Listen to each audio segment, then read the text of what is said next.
Hi, I'm Elise Jajuga, MSU Library's head of communication and co-owner of a novel concept bookstore in Lansing, Michigan. I'm here today with Brittany Rogers, whose debut poetry collection, Good Dress, garnered a 2025 Michigan Notable Book Award. So, Oh, how are you today, Brittany? I'm doing pretty good. How about you? Good. I was honestly so excited to talk to you because I can't even tell you how many poems in here I earmarked when I was reading it. I was like, okay, I'm gonna, just do a couple favorites, but it was like the entire collection. So it was Oh, thank you. honestly so wonderful. So yeah, can you actually just begin by telling us a bit about yourself and maybe how you came to writing? Sure. So I'm a lifelong Detroiter. Um, right now I teach 12th grade English. I'm a writer, a collagist. I've like started dibbling in like installation. I'm a mom of three, and I came to writing pretty stereotypically, I feel like in high school. One of my friends was in like this program inside out literary arts that met after school. So she invited me along one day and I came and like fell in love with it. And I've been writing pretty much ever since. Cool. Has it always been poetry or did you start off with something different? I mean, I think I started off with like short stories when I was like much, much younger. But since I've like been writing professionally, it's always been poetry and essays. Oh, very cool. So do you find yourself incorporating any of like your writing work into teaching? No. I don't even tell my students that I'm a poet. And What? somebody came in the other day and like mentioned it to them. They was like, yeah, like your teacher's like an award-winning poet. And they were all looking at me and I was looking at them like, I don't know where she got that from, y'all. Um, yeah, I don't. In my head, I think I try to keep those two things separate, although I don't know how realistic that is, but that's what I try to do in my head. Understandable. Well, all right. What can you tell me a bit about what your writing process is like? Yeah, I'm a really, really slow writer. So I keep a notebook, like a, little hardbound notebook. Um, and I might like write down a line or two or like an idea or two. And I might sit and think about the idea for like months. Like there are some poems that I've been trying to write for years that are just not poems yet. And I just will keep writing the same line over and over again until like it becomes something more than a line or two. And then when I feel like something is ready to become a draft, then I like type it up. And then like once it's on the computer, that's when I kind of like play with it and edit it and, you know, do all like the revision process. But all of my like initial drafts are by hand. They're just very slow. Ooh, no. Okay, I'm gonna try not to fangirl too much here. I was just mentioning that I enjoyed every single poem in this collection and earmarked so many favorites. But what I really appreciated was like the intentionality that I think comes through in your pieces, and it totally makes sense to me thinking about the way that you write. And I was hoping you could talk a little bit about your use of like empty space and any of the stylistic elements that you're kind of employing in your writing. Um, this is gonna sound this is very poetic of me. This is a very poetic answer. But I feel like the poem kind of tells me what to do. Like a poem will just not feel right quite yet. Um, so usually if I'm using like some type of form or especially like the hermit crab forms, which is the forms that look like what they are. So like the poems that look like medical forms, for example, or the poems that look like the library forms. Um, or even poems that are like really, really sparse. So there's like all of this white space left on the page, and the poem is like this thin or something like that. I think with each of those, like it's what felt like it made the most sense for the poem. And I think a lot about like, okay, how once this poem goes out into the wild, right? Like, and people, and I'm not there to like guide people through what the poem is or like what it means. Like, how can I best make sure that it's communicating what I'm hoping that it's communicating, like on its own? You know what I mean? So I think that very much governs how I structure something is like, okay, what is going to communicate the meaning that I need to be communicated if I'm not there to like talk about it or introduce it or anything like that. I don't want to get too specific about the collection, but since you mentioned the templates that you kind of incorporated in your poems, I thought those were brilliant and really relatable. What inspired you? What inspired you to like use those particular frameworks? For me, I wanted people to there's I think an absurdity for me that comes with the medical system that can be very frustrating and very like jarring. And I wanted people to feel the experience that I feel when I'm encountering the medical system. And I felt like the only way to do that would be to like make them look like medical papers. Um, so like in one of them, you can see like, okay, how they'll ask, like if you've ever had to go to the doctor for like anything mental health related, they'll be like, tell me how many times you felt this way in like the last 2 weeks or the last 6 months. And it'll be something like,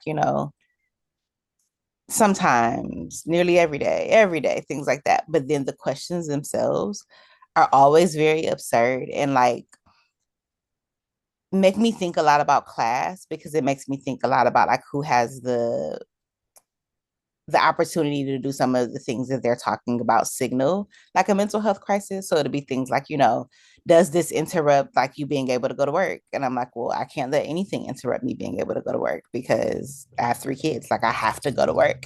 Um, but for me, it's like that's an absurd question because what you really want to know is, you know what I mean? Am I depressed? And yes, yes, I'm depressed. So why don't you just ask me if I'm depressed?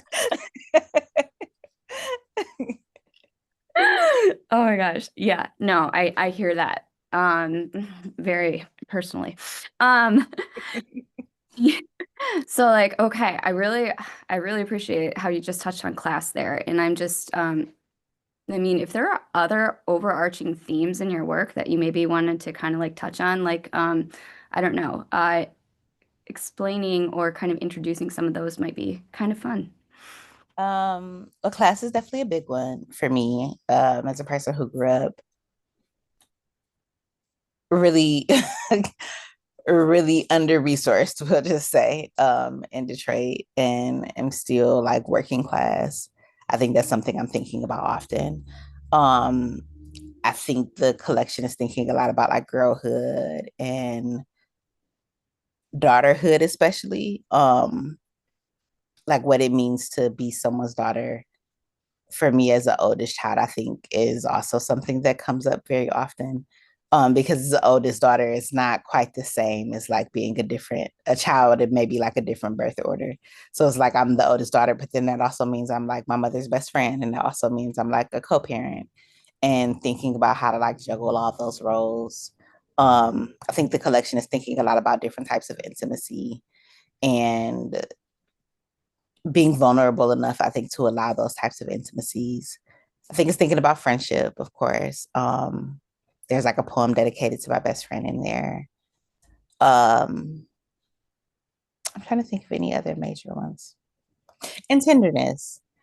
Tenderness is something that I think is a big, big deal to me. I'm always trying to think about how I could make something softer. Like even if the poem is about a concept that may feel really hard or really like sharp, I'm always thinking about like, okay, but how can I deliver this news like softly to somebody? So, I feel like the tenderness was really palpable throughout the whole collection. So it's very cool that you're touching on that specifically. How does I feel like maybe that tenderness in reading this seems to also extend quite lovingly to Detroit. Um, mhm. Yeah, how can you talk a little bit about how Detroit shows up in Good Dress? Yeah, Detroit, first off, is my favorite place in the world. I may be a bit biased, but I think Detroit is the best. And I think it shows up in Good Dress. One of my mentors who like read the collection in earlier phases was like, it's almost like Detroit is like its own character in the collection. Um, and I think that's very true. I think Detroit is one of those places that for me feels large enough to be its own persona. Um, and I think that because Detroit has so many narratives surrounding it, I think it was very important for me to like not just talk about Detroit as I see it, but to talk about Detroit as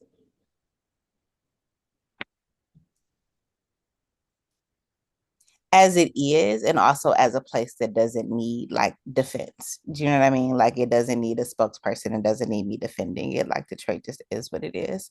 So I think that I looked up at one point and was like, oh, a lot of these poems are very Detroit coded. Like, even if it's just something as simple as like a street name or like a reference to the mall I like went to growing up.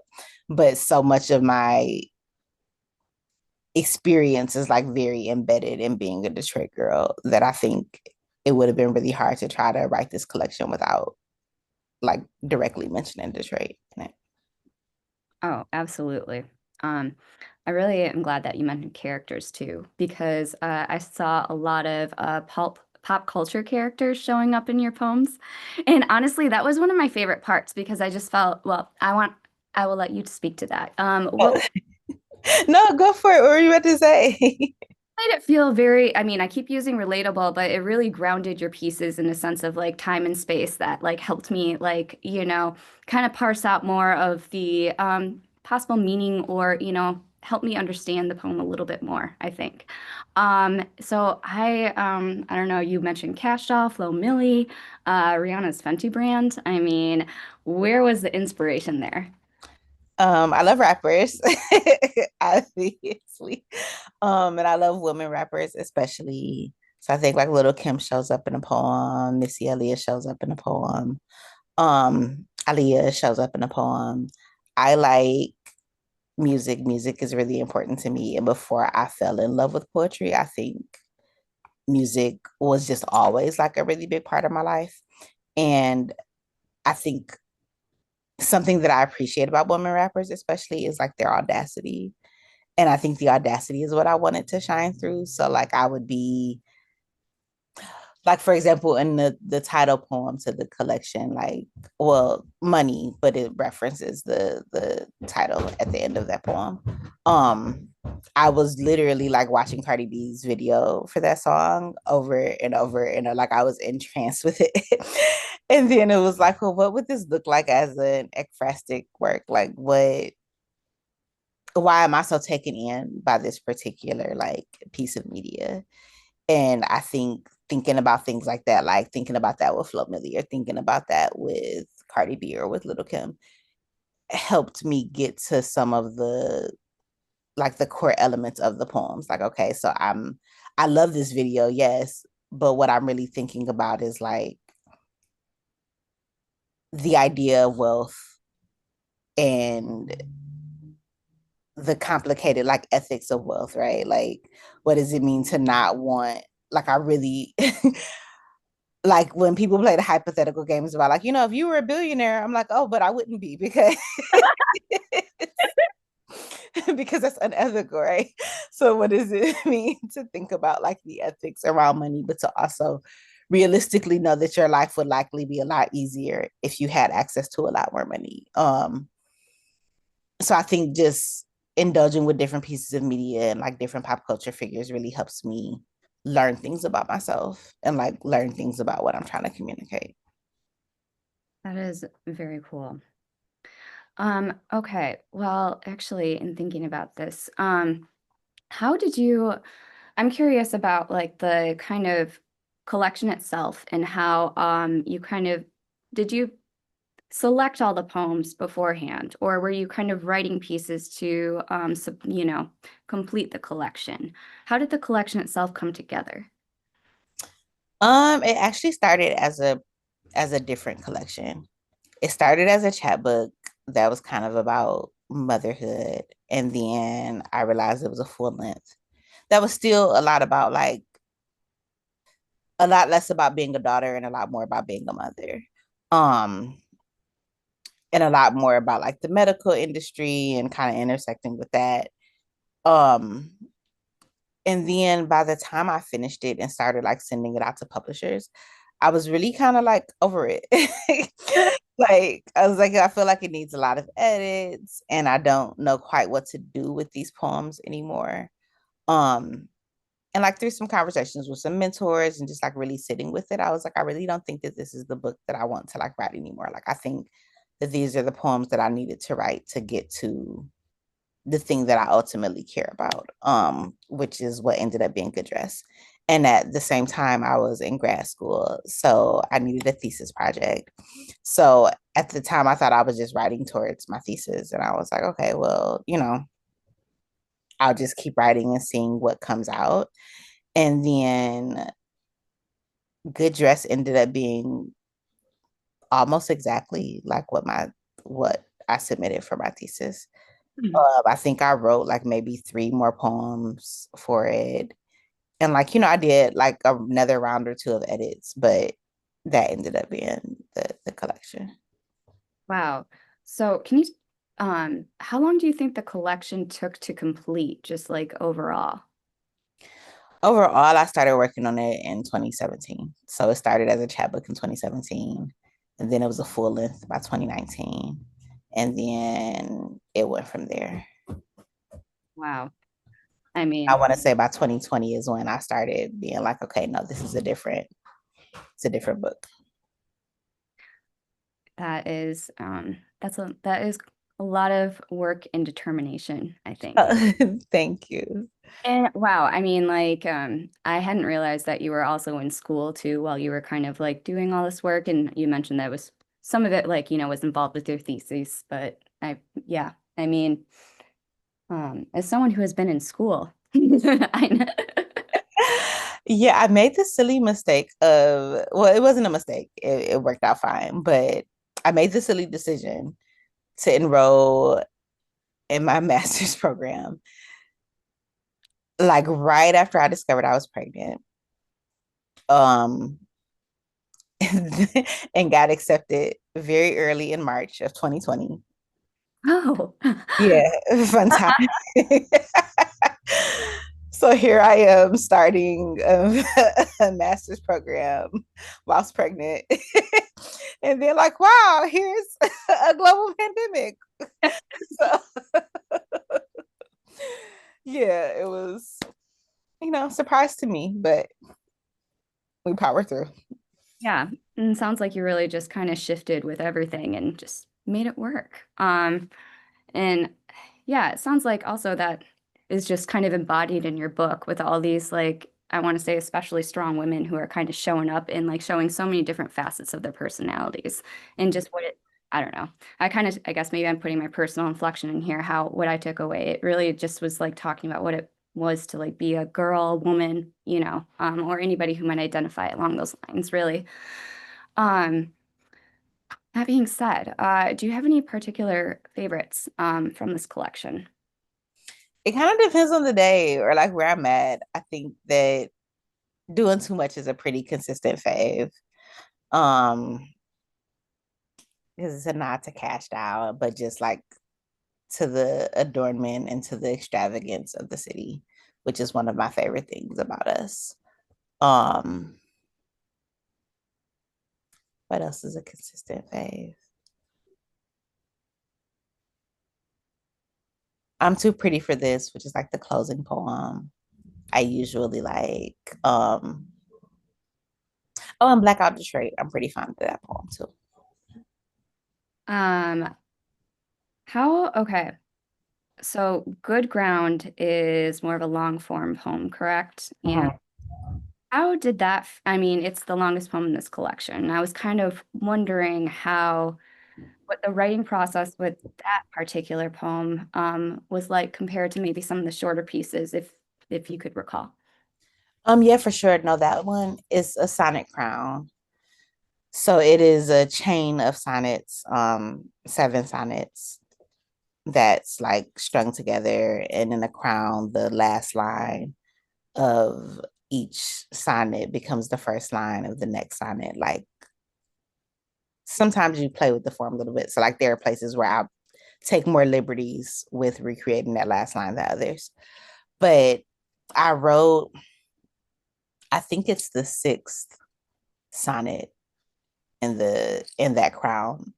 I wrote that one first. And I didn't realize when I first started writing it that it was a crown. I thought it was just a single poem. Um, and then by the time I got to the end of it, it was just kind of like, yeah, but there's so much more that's connected to this.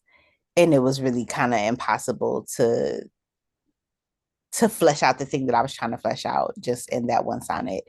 Um, and I think one of my faculty mentors at the time suggested a crown, and I was like, I've never written a crown before. That seems very long. Um, but they were correct. So then I started writing like the other sonnets around it and just kind of rearranging them until I felt like the poem made sense. And then when it was time for it to be in the book, I wanted it to kind of take up as much space as possible. So I put just like one stanza on each page. I don't remember how long it took me to write, but I know I worked on it for a while. Mm. Can I ask you to elaborate on why you wanted it to take up as much space as possible? Sure. I think the poem for me is a lot about migration and movement. Um, it very much tells like a brief family history of like our life in Detroit. Um, is thinking a lot about like gentrification and the movement like in or out of the city. My mom doesn't live here anymore. She lives in Alabama. And my grandmother's deceased, so she doesn't live here anymore. But me and my aunties and my cousins, like we all still live like pretty much in the city. Although I think I'm the only one who's like in the city proper at this point. And that means something very special to me. So I think that because the poem was so focused on thinking about like movement and shifting and like lineage, that all of those are like concepts that are really sprawling to me. Like they're concepts themselves that take up a lot of space. So I wanted the poem to like replicate that idea of like movement and spreading out and, you know. Hmm. Very cool. So, do you find any inspiration? I know you like, female rappers, but do you find any inspiration in other forms of art or artists particularly? Oh, for sure. I love collage work. I love Mickalene Thomas's work, Indiana Lawson's work. Um, I like a lot of visual artists. So I'm usually probably after music, that's where I'm like next most entranced. I read a lot. Like it probably should be embarrassing.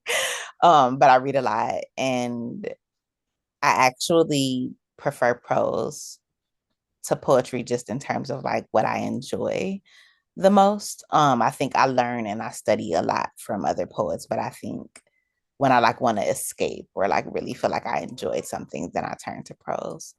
Um, so that's also a place where I'm always like it's kind of super engaged in. And documentaries, I love documentaries. Ooh, yeah. Um, can I ask like how long do you read daily, weekly? When you say a lot, I feel like you have a ton going on being a mother and working and writing and collaging all you do. How how do you make time for it? Uh, I mean, I kind of have to steal time. I don't necessarily read every day, but close to. I definitely read every week. Um, and some months I get like more books read than others. But I don't know. I'm just kind of a really big believer in the idea that like if I don't rearrange things so that I have the things that I want and that I need, then that makes for a miserable experience for me, which also makes for a miserable experience for everyone else. Like, so it's kind of like, let's just everybody keep everybody happy. Let's like, I probably go up to my room every evening around like 7 or so. And that'll be my time to be like, okay, I'm gonna unwind and maybe I'll read or like maybe I'll cross stitch or, maybe I'll watch TV, but that's like kind of my time to myself. Gotcha. Yeah. Everybody needs that. Yeah, and it's also just realistically, so I have ADHD and I've done a lot of work to like understand my brain. And there's a point in time in the day in which I'm like, okay, girl, the brain's off. It's done. It's done for. So no more work will be getting done. There's not nary another paper will be graded. So what will you do with this time that you have? Because it will not be working. So it's like, okay, well, let me read something or watch something. I feel like compartmentalizing all these things is difficult, but so important. Um, so I've been thinking a lot about your work as a collage artist and how, I don't know, uh, frankly, I don't know much about visual art or anything art related, but to me, it sounds like it's kind of similar almost to like piecing together a poetry collection. And maybe I'm making a reach here, feel free to tell me that. But like, just I'm kind of wondering if like the mediums kind of blend or, collapse over in any kind of way. They do. I think thematically they bleed together. I think I turn to collage when I'm trying to articulate something that I haven't found a way to say in a poem, or that maybe a poem like can't contain as neatly. I started doing collages when my grandmother got sick. And I couldn't write at all. So I would just kind of like, I think my first like long series was just different pictures of my grandmother, pictures of the two of us, um, that I would like take in the hospital or like in a rehab center. And then I would like go home and repurpose the image until we were like somewhere else. So we're like on islands in all sorts of places. Um, and I think I was just really kind of grappling with like, okay, I'm now like thrust into caretaking and the love of my life is transitioning. And I didn't have language for that. But like I could see the things that I was trying to do. And like that helps me kind of when I did return to the page, it helped me better articulate things because I knew what I had been visualizing for so long and what I had been attempting to communicate like visually. So in that way, I think they feed each other because if there's something that I'm like trying to write and I'm like, okay, this is not quite getting it, then I'll like turn to collage. And then likewise, once the collage is done, then I'm like, okay, I have a better idea of what I was trying to say. That is really incredible, actually, how they both kind of buffer each other. Wow. Are you working on any like collaging pieces right now or like writing pieces specifically? I'm working on a project that's kind of doing whatever she wants to do, honestly. Very wayward, this one is. But it's thinking a lot about, well, when it started, it was thinking pretty strictly about beauty and adornment, um, particularly for Black femmes. And then grief snuck its way in there. So then it was still thinking about beauty and adornment, but then it was also thinking about like the ritual of beauty and adornment, especially as it relates to things like funerals or um the way that we like dress a body, the way that we dress for funerals, like things like that. And then now it's I don't know, I think it keeps like circling out to include things that I wasn't considering connected. Like right now I'm in a series of poems and collages that are thinking about all the things I was taught about beauty by the church and how flawed. all of those things were and those systems were. Um, and yeah, we'll see. I'm just again letting the book boss me around, letting it tell me what to do,